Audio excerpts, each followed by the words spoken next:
soul of the city. What is going on, St. Louis City fans and MLS fanatics? Welcome back to another episode of Soul of the City, brought to you by First Touch Media.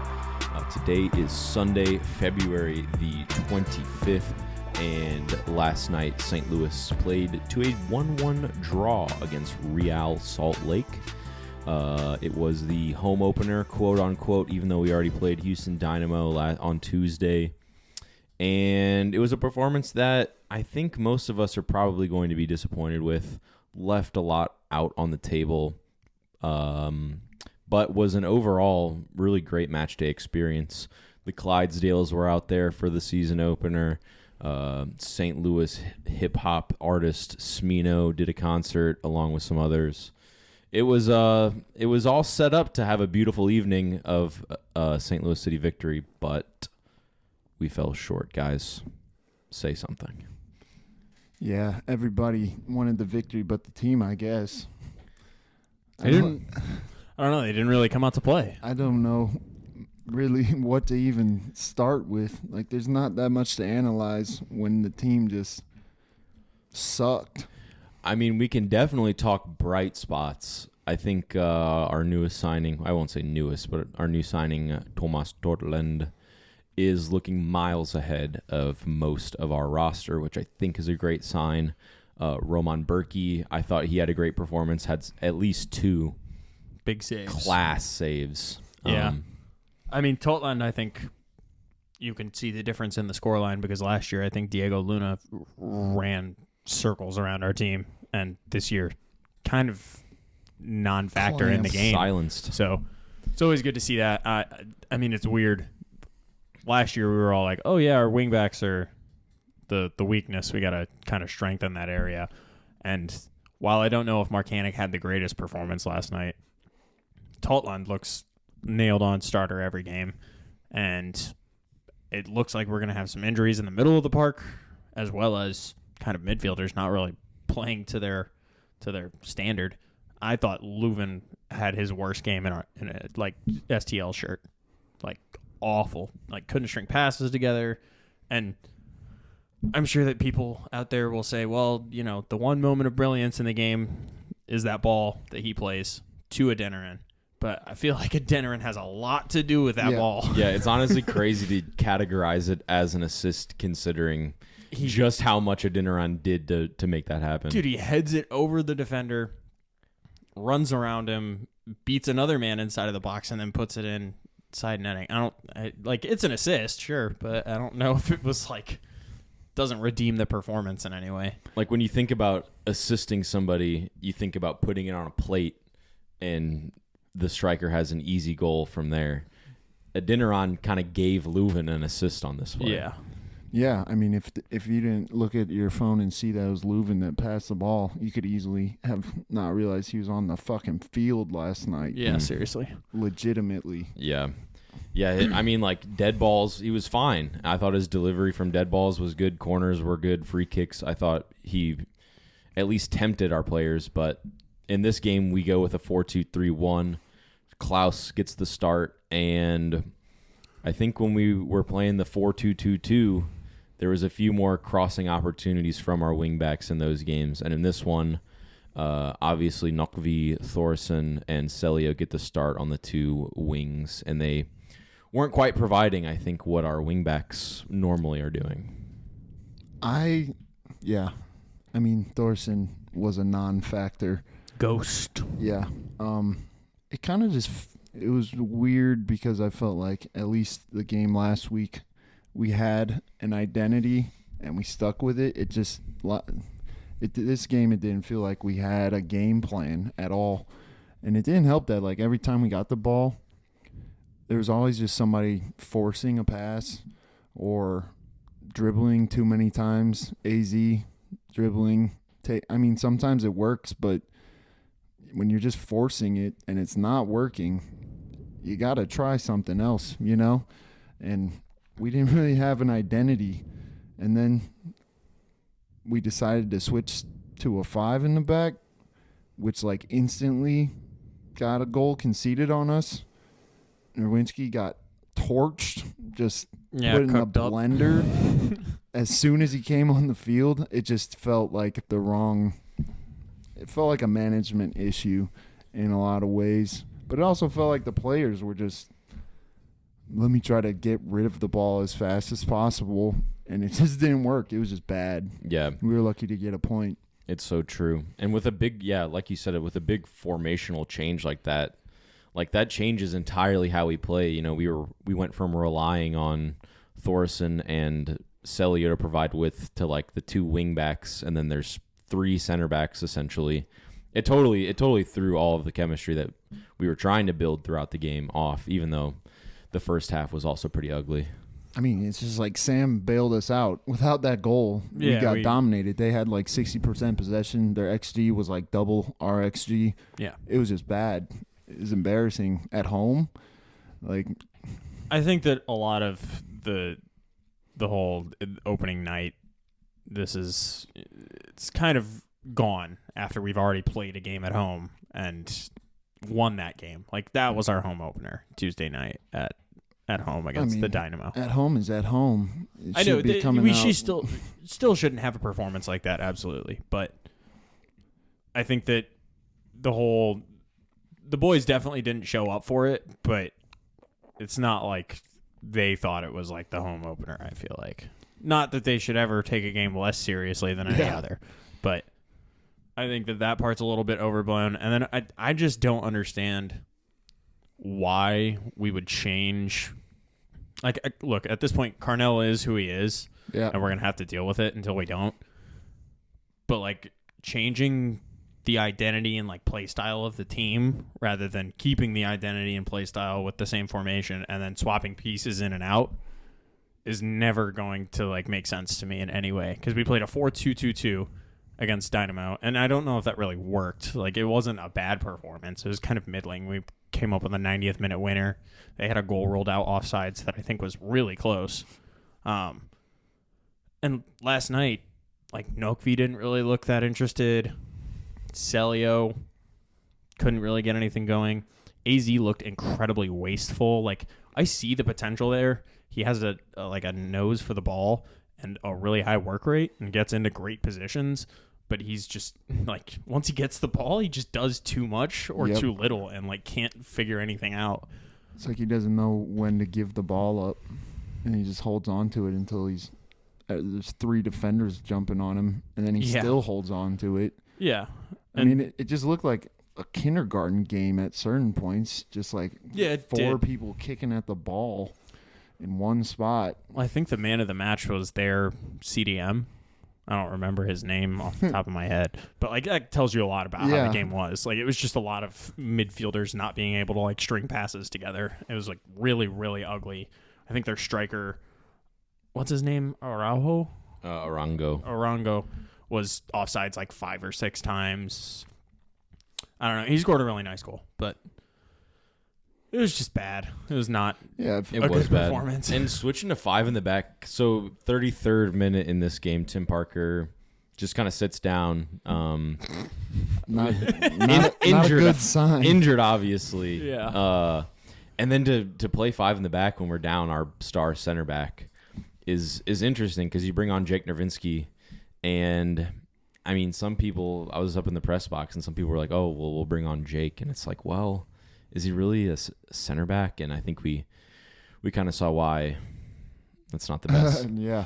And then Kyle Hebert, he's out for apparently 10 days with some kind of knee inflammation. I saw that today as well. So, yeah. I mean, like, I just don't understand the 5 in the back. Like, we came out and it already looked like the players didn't all know what the identity was, and then he switched it, and then like that 3 in the back, that was looking real shaky. Like, there were huge gaps between them that they were like, we are so lucky that dude was offside so many times. Mm-hmm. I don't know if it's like the lights or something, but it seems like none of our center backs can really judge long balls that well. Like, Yarrow got like almost killed last night. Yeah. hopefully he's all right and isn't in like concussion protocol because he misjudged, like in that first game we saw him misjudge a bunch of long balls that he just basically was like, I'm just gonna run and foul the dude because I know he sees it. But last night he so it must not be the lights. yeah, he like looked up, was late to it, and then just tried to like shove his head in to like get a header and like stuck clocked. himself out there and got from the top rope. Yeah, seriously, he got clocked. I thought he died. I didn't know if he was getting up. They were on the TV. They were like, yeah, I don't know if he's going to continue. They're getting the stretcher out. I'm like, bro, what is going on right now? I will say the stretcher, after they stretchered off that Dynamo player, it does seem like the stretcher comes out far too often. a lot. Like, I was looking down watching, and they like, it was kind of funny. They looked disappointed the first time that they brought it out for Yarrow, and then they were like, they got waved off. They were like disappointed they didn't get to shine. Yeah, it's my moment in the spotlight. It was funny. Yeah. I will say, after last week we talked about who to bring in, and I said a center back, and then Tim Parker got hurt, and Josh Yarrow almost died on the pitch. Yeah. Are you some kind of prophet? I need to stop talking. Yeah. That's my bad. I think we should bring in a striker.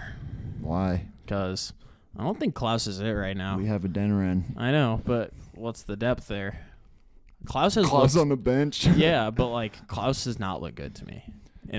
I feel like he can't do it up top alone. I don't think so either, but I don't see, like, we have no striker depth.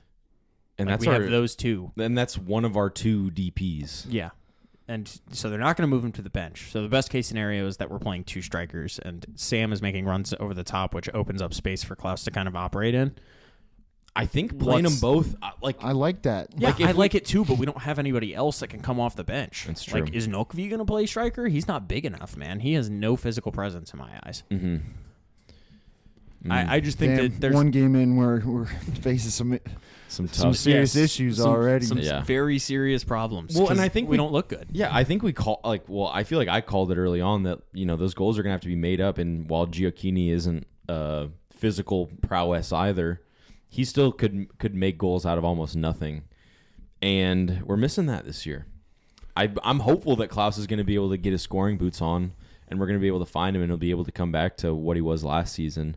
But I'm hoping that the pundits can't be right. They can't be correct that Klaus was lucky and scored all these lucky goals because teams would just pass it to him.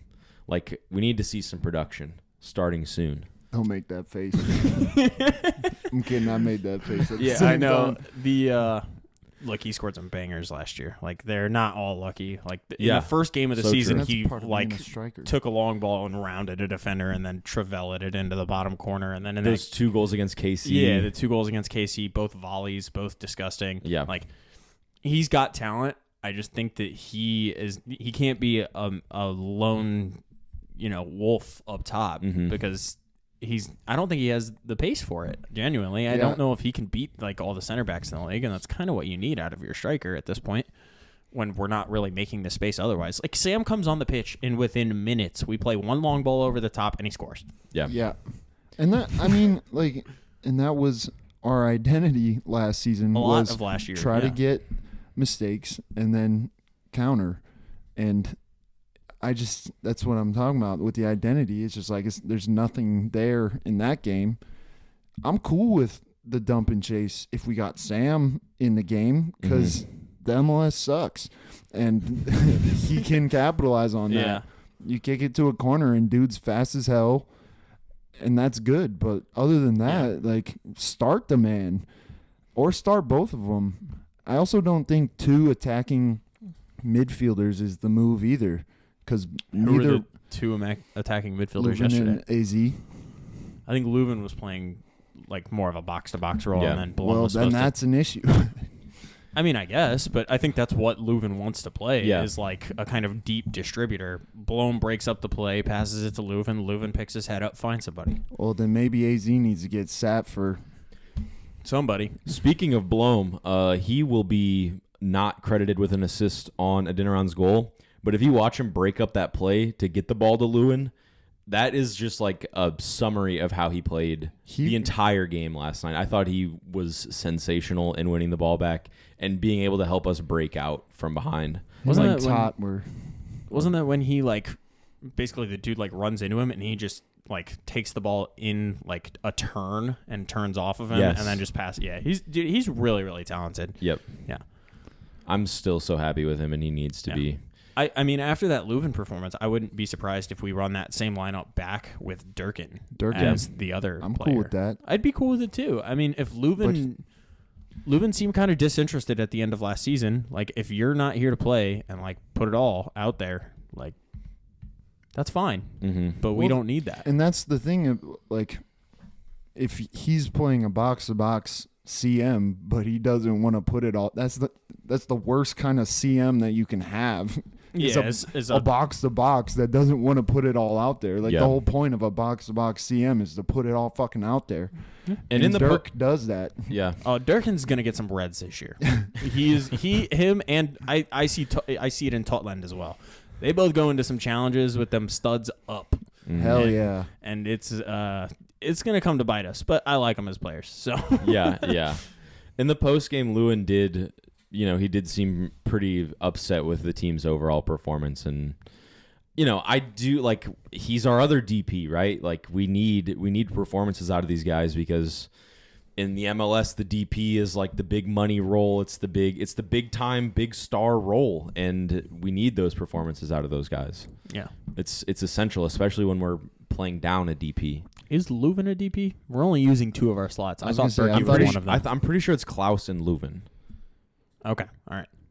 I'll take your word for it. I don't remember off the top of my head. I'm like 99% sure, and if I'm wrong, execute me on the spot. I'm sick of the MLS stupid rules when Inter Miami have 8 DP. Fucking Messi, Suarez, Busquets. We need to go. Griezmann. What we need to do. This will be our homework this week. Will be to go watch Tom Bogert's video on the MLS roster rules, because apparently he put out a video and it's very comprehensive as to how the fudge all this stuff works, because it's confusing. Mm-hmm. Some like cracked out economist set up the rules for the MLS financial restrictions. Yeah, I'll leave that homework to you. Come on, bro. Come on, bro. You're our money guy. You the accountant. Yeah. Come on now. Just to go back to the center back situation for a second, with Tim Parker being out, I'm a little fearful for our center backs that we do have possessing the ball. I think Nielsen's fine. Did a pretty good job last night. I'm still fearful there was times like, I know we've said it before, where like the ball at Yara's feet, we get kind of nervous. He hasn't, nobody's made him pay for anything. He's done. Last night he did some stupid shit, but Leuven did too. Leuven played it right in, played a dude in behind last night. Yep. But I just feel like Tim Parker is the best center back with the ball at his feet, and him being out does make me nervous for the back line. Dude, he's a no nonsense bloke. Put it out. Agreed, man. Yeah. That's the thing, is like it just felt like an in-between ass game. It's like you gotta choose what the move is here. You can't half decide. If you're gonna hoof it out, then hoof it out. If you're gonna try to play it from the back, then do that. But don't get caught in your own head and just fucking waste the time and the spaces that were there when you got the ball. It's dumb. I would like to see some Pep Guardiola tactics implemented, where the center backs really get fucking dude. What, bro? Like, can I cook for a second? Yeah, go for it. I would like to see the center backs really stretch wide at the edge of the 18 and see Blom be the one to drop back and turn. It's like almost exclusively Tim Parker, who's like standing right next to Berkey to receive the ball and play it forward. I'd like to see them spread and then Blom drop back and turn. I think we would have a better chance at like actually playing out and picking somebody out way the fuck up the field. Yeah. But obviously I'm just an armchair analyst, not Pep Guardiola. Yeah. So way. Let's leave the coaching to the guy they got first last year. Yeah. True enough. Look, I'll question him, but until we start seeing a bunch of poor results, I'm not gonna call for his head. Hey, we won a cup game. Yeah, can't be mad about that. And hopefully we'll win another one in Houston on Tuesday. Maybe in a month we'll find out Real Salt Lake's the best damn team in the West. Dude, it just really... I don't think so. I think that we're gonna find out that both them and us are horribly average. Yeah. It's No. gonna be No. LA and Seattle again up top. I'm talking about LAFC, not the Galaxy. Yeah. They're gonna be 1-2, I would bet. No.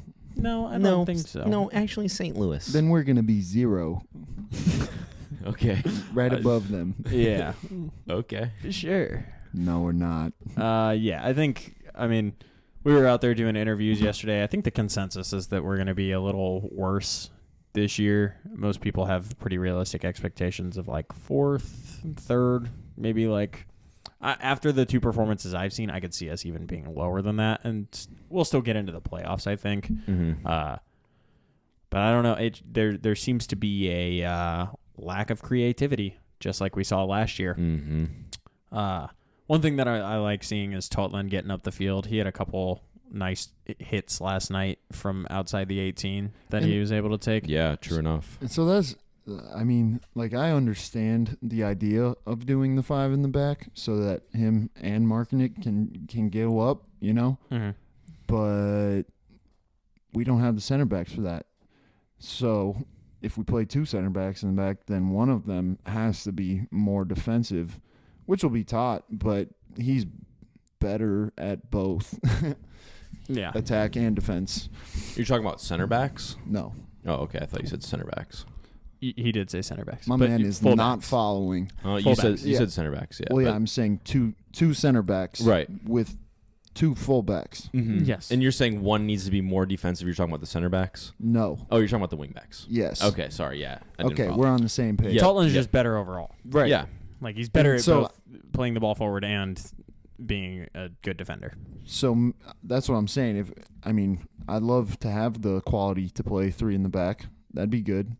But, like, I want him charging up the field Yep. and not having to worry about defensive responsibilities.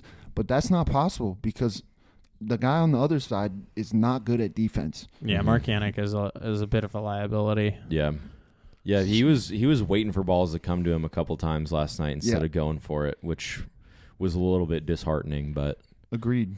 So maybe that could be an option too. mm-hmm. Well, I mean, we still haven't seen the other option there. Yep. Nicholas Dier. Like, he might not be ready this instant, but we're gonna see him. Mm-hmm. He's one for the future for sure. But I would rather have Mark Hannick up there than Thorson. what, on the wing? Yeah. Okay. That dude was doing nothing. Yeah, Like, it was a nothing. pretty nothing performance from him. But okay, I'll give him some respect. There was a few times where he got it up the field and cut it back to one of our midfielders outside of the box, and they just could not they just decide don't what do to do anything. with the Yeah. ball. Yeah, Nuckvy looks really lost out there sometimes. It's like, I think I was critical of Jared Stroud last season for like being I was about to bring him up. being like a counterattack killer, and it was Nuckvy tonight, and it's like the same position too. It's like that left mid. It's just like picking his head up, and instead of like finding a pass forward, he'll like pick his head up, see the pass, but then decide to go back, and we don't get anywhere with that. Yeah, but the issue is that if you're gonna replace Jared Stroud, like last night, we could have used him. Yeah. Like, Isn't that crazy? it's shitty because we don't have him anymore. But Yeah. after After all that smack we were talking, he had 5 yeah. goals, 5 assists last year. He's fiery. He's Yeah, a he brought press some. He brought some monster. spunk. Yeah, and did not have Nokvi just any of that. isn't that, Mm-hmm. which could be better. He seems like he's more talented in general than Jared is, but we're gonna need him flying around the pitch and hopefully getting the ball into Klaus and Adeniran if that's our options up top.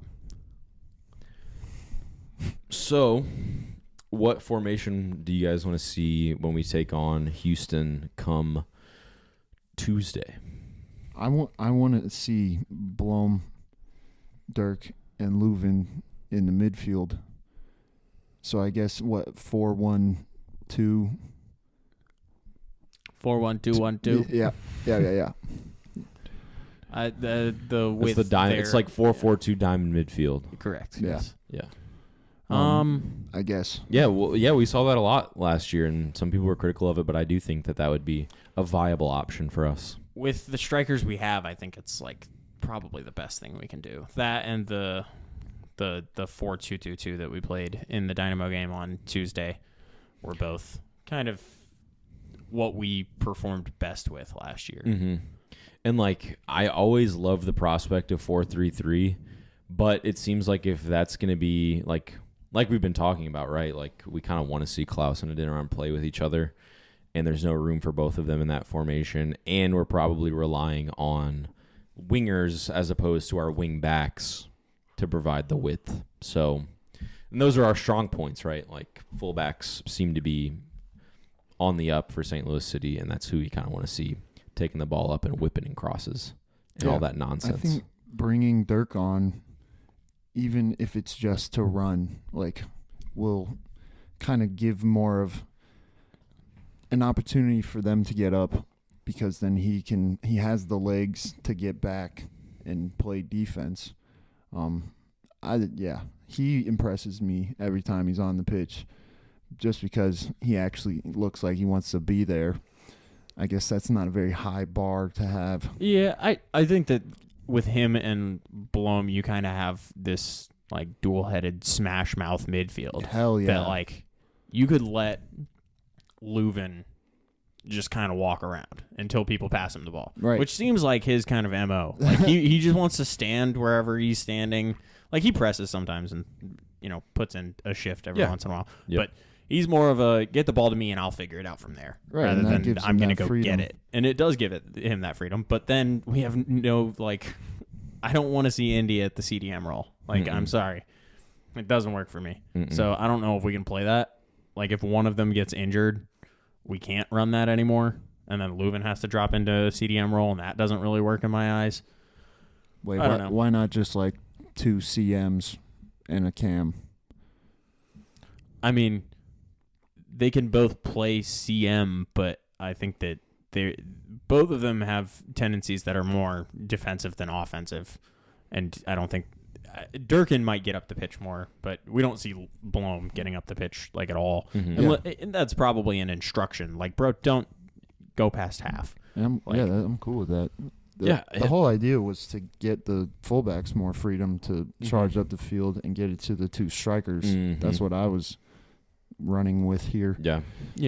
Do you guys think with this AZL Jackson performance, we see the likes of Tomáš Ostrak in an attacking midfield role against Houston on Tuesday? At this point, I have no idea, because Carnell is just keeping everybody on their toes, I guess. Yeah, it's true. I've got no fucking clue what his main formation is at this point. Because I hope it wasn't one of those 2. That's how it was last season, right? Like, I feel like we switch up the formation damn near every game. Every week based on needs. And the shitty thing is right now we don't really need to. Like, except for, fixture congestion in terms of we're playing on a Tuesday and then on a Saturday and then on a Tuesday and then on a Saturday. So he'll probably have to keep switching it up. I wouldn't be surprised to see Indy drop into like a kind of attacking midfield role. Like we saw him out on the wing in that Tuesday game, and he looked all right out there. I think he has the capability of kind of receiving, turning, finding a pass better than most people on our team do. So I would like to see tenacity. that. Yeah. Yeah, he seems like one who's hungry and who wants it. I'm all for inter-competition and these guys to push each other, and for like DPs, like if they're not performing, to see the likes of their undertaking step up and get the start. I'm here for it. Are we going to see Indy in the infamous mask, like the Braun mask, the Kyrie mask, the Kobe mask? Did he break his nose? Yeah, they said he broke his nose in that game. No, that was last year. Oh, he broke his nose in the game last year. Yeah, he broke his wrist. He broke his wrist. He had possibly. I don't think we know for he sure. He had a cast on it last night. Really? Yep. Okay. Yep. Well, that could be for a sprain or a break, I think. So I bet if it was broken, he probably wouldn't be playing. So hopefully, I have the feeling it's not that bad. I don't know, man. These athletes play through a lot more than you probably think. Yeah. What do you guys think of bald head Adeniran? I love it. I thought it was that sick. Shit is sick. Yeah. I'm just like, start this man. He wants it. Heisenberg. He wants it. The Black Heisenberg. Yes, I am the danger. I thought it was sick. I almost didn't even recognize him warming up. I'm like, that's a dinner on? Why is his head so shiny? Nah, you know he's scoring goals this season. He's not fucking around. And he did the I'm crazy. I love it, man. That was his celebration That after was he his scored. celly? Yes, bro. I was like celebrating myself. I was like, dude, thank God we scored. Oh, if we would have lost that game, that would have been massive depression. I mean, we deserved to, though. Yeah, so. he scraped us a point 100%. Yeah, they had way better chances. Mm-hmm. Tested Berkey multiple times. McMath, ooh, I remember there was one. Okay, now we can touch on these replacement refs for a second. Fucking hell. McMath stepped out of the box last night, and the ref did not see it. He was going for a throw, stepped out of the box, and then It doesn't matter if he steps out. The ball has to go out, I think, right? Or am I... I mean, if he... he wound it up, stepped out of the box. I swear you can't leave. No, you definitely your can't. feet Yeah, can't you're leave right, the yeah. box. You're right. I'm tripping. And it was missed. The calls were just all over Horrible. the place. He He had was- no consistency Yeah. at all. I was so confused. Half the time I didn't know if we were getting the call or if they were getting the call.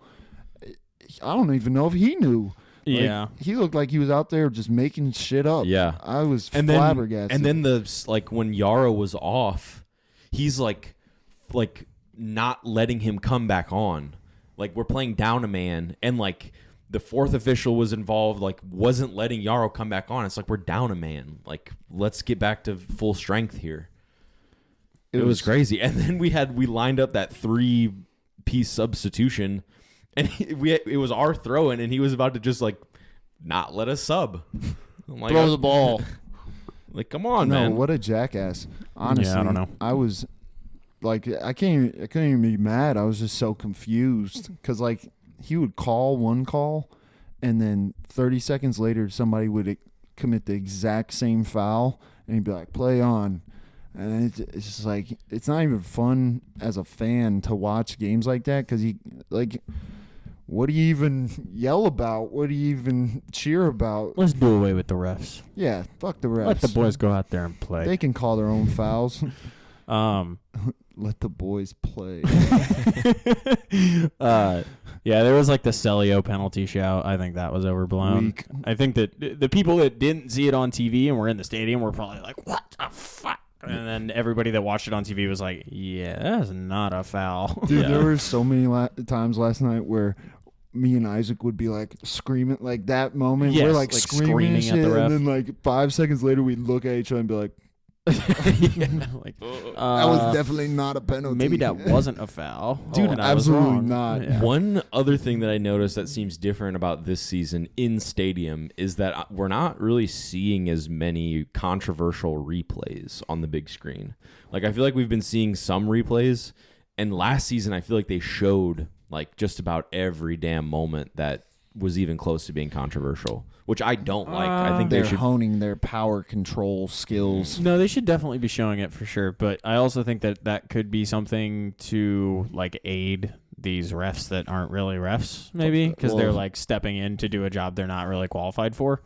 So they're not gonna put the heat on them. What a great product you guys are bringing us, MLS. Mhm. Yeah, Thanks, you're really, Apple. You're really capitalizing so- on Messi's fucking time here. Great job. Dude, That's fucking. they sent a message on I don't remember when Inter's season started, but they played Salt Lake, and they sent a message or a notification out on my phone from the MLS season pass, and they were like, "Tune in to Inter Miami's thriller on opening night." It said 1-0. I'm like, that's a thriller, bro? You guys couldn't come up with anything better than Thriller? Michael Jackson Thriller? It doesn't make me want to It's watch stupid, soccer. bro. Yeah. I know. I fucking hate it. It's so fucking corporatized and just Taking out everything about the beautiful game. Let's not get too Draw the fucking lines. draw the fucking lines. For the love of God. They can't. In America, we can't do geometry. They don't. Yeah. No, we can't afford enough cameras to be able to get good angles. Thanks. They can Thanks, Steve definitely Jobs. afford that. It's not in the budget, bro. I checked. Shit, So you already refs count- ain't even in the budget. Yeah. So Damn, we can't even pay the fucking refs. They should just start having a raffle at the beginning of the game, and whoever wins gets to be the ref. gets to be the ref. Fuck yeah. Come on down. Let's get a city fan in the fucking referee's blue out there He immediately. just puts a blindfold on. Dude, I'd ref the immediately. shit out of a game. That'd be fun. Goal, St. Louis. Smackdown. Looking forward, we got our CONCACAF Champions League game on Tuesday in Houston. For those of us in St. Louis, Missouri, that's going to be a 9:30 p.m. start, which is rough. I will not be watching. Dude, come on, you fucking on. fraud. Fraud fan. Man, I gotta go to bed. Dude, the fraud touch media I'm allegations grown. are coming out Yeah. after you saying that, bro. Uncool. I will be watching on my phone in my bed until I gradually fall asleep. Yep. Well, Hopefully it's not a snooze fest. on the bright side, we won the first leg, but Yeah. do we have any score predictions for this one? I know that we came out here and made I'm ourselves not look. doing it. You're not doing it. You made We're gonna yourself look lose like 5-0. I'm gonna say, what did we? he's I hedging said his 4-0 bet. last Yeah, week. that You know what I'm gonna for predict? Real. I'm gonna predict 0-0, and we advance on a goalless draw in Houston. Honestly, I'd Well, be isn't cool it a- with watching them just park the bus to advance. Yeah. Wait, I'm confused about the format. Isn't this a group? So like, No, it's already knockout aggregate. Oh shit! All right. Yeah. Put 12 center backs out there. And are Yeah. they doing away goals for this or No goalie. Are they doing what? away goals? Yep. Okay. All right. So we're up right now. If Houston score a goal, they we- are up because we yeah, have 2 home yep, goals. Yep. Yeah. So Oh, if they Lord. score, we'd have to score. So if they win 1-0, we are out. Correcto mundo. Bradley Carnell, calling Bradley Carnell. If you go out of this fucking competition in the first round, I will blow my head off and I'll send it in a box to the STLSD Stadium. Thank you very much. Well, I mean, I guess we don't want that. Yeah, you don't want to see that, do you, Carnell? We That's what I don't want thought. that. Let's do something new with the start of this MLS season. Let's go around the horn with the fixtures from the rest of the MLS. What do you think about that? I think you should just do the West. Okay, I can pick through that. All right. Okay. LAFC Seattle Sounders. This was in LA. 2-1 victory for LAFC. Fuck them. Damn, there's hella East Coast games. Austin FC taking on Minnesota in Q2 Stadium. Austin fall 1-2 against Minnesota. Austin FC, John Wolf, dog water coach, sack him. Dallas taking on San Jose at Dallas, 2-1 victory against the Earthquakes for Dallas. Houston Sporting KC, this game was in Houston, 1-1 draw. Yeah. And Portland absolutely dropping their pants and taking a number 2 on Colorado, the Rapids. It was 4-1 in Portland. It will be. What's the weather like? Rainy. Yeah. This so that, is completely improvised, by Yeah. the way. Yeah, I think they could probably tell. Yeah. Yeah, I'm sure they can. I think that'd be good though for going forward. Just take a look around the West. Yeah, I mean, we can talk about the table. I mean, we played one game, so we drew. So I'm sure we're what, 6th, 7th, 8th? We are 7th, I believe. Yep. Smack. RSL 8th place with 1 point as well. Yep. Smack dab in the middle. But they also have 2 games played.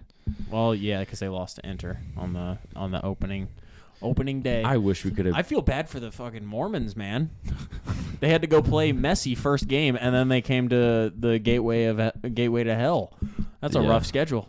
Yeah, well, they got a result here, so they Yeah, have that to didn't- cheer about in church or whatever. Didn't they find the plate near Missouri? Now we're just talking about religion. Yeah, let's not do Oh. that. Yeah, I know what you're talking about, but Yeah, I'm the- not gonna maybe act like I know the maybe anything Garden about of Eden, Illinois. the Garden of Eden's in Missouri. Yeah. There's a little town out there that they live in, and they're like, it's here. When the skies split open, we're fucking here, and we're ready. We're ready for whatever God's throwing our way. All right. Well, All right. Thank you all for tuning in to another episode of We're not done. Soul of the I've City. got more. If you want to get on an interview, we do those basically every home game. So we'll be out there, usually on the south corner. We got some new equipment that we've been having some fun with.